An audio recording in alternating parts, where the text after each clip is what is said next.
রাজধানী থেকে আবারও এক অজ্ঞাত পরিচয় যুবকের মৃতদেহ উদ্ধার। এবারের ঘটনা পূর্ব থানাধীন কামারপুকুর পাড় এলাকায়। এদিন কামারপুকুর পাড় এলাকার বাসিন্দারা দেখতে পান এক যুবক এলাকার সংজ্ঞাহীন অবস্থায় পড়ে রয়েছে। তারা পূর্ব থানায় ঘটনাটি জানান। খবর পেয়ে ঘটনাস্থলে ছুটে যায় পুলিশ দমকল কর্মীদের খবর দেয়। খবর পেয়ে মহারাজগঞ্জ বাজার অগ্নি নির্বাপক সংস্থার দমকল কর্মীরা ঘটনাস্থলে ছুটে যান। দমকল কর্মীরা যুবকটিকে উদ্ধার করে জিবি হাসপাতালে নিয়ে যান, কিন্তু হাসপাতালের কর্তব্যরত চিকিৎসকরা যুবকটিকে মৃত বলে ঘোষণা করেন।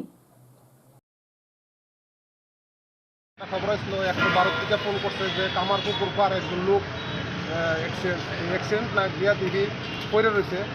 হ্যাঁ মনে টুটা খাইছে। খাইয়া যে সময় আমরা আনি ওই সময় প্রাণ আসলো, মানে ডাক্তার আইসে করে দিয়েছে তারা হেড মারা গেছে। নাম কিছু জানা? নামটা পাইছি না, আননোন। বয়স কিরকম হবে? বয়স 28। দেখে কি মনে হয়েছে, মানে এটা কি আসলে 28 মানে কি মনে হয়েছে, রাস্তাঘাটে থাকতো নাকি? রাস্তাঘাটে থাকতো।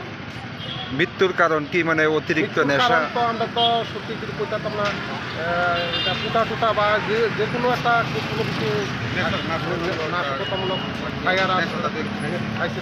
যেখান থেকে আপনারা আনছেন ওখানে নেশা কিছু পাইছেন না, এটা তো পাইছি না। আমরা এখানে দেখছি 112 পুলিশ স্টাফ আসলো, তারই আমরা কল করছি। আপনারা কোনখান থেকে আইছেন? আমরা এমজি বাজার পাইছি।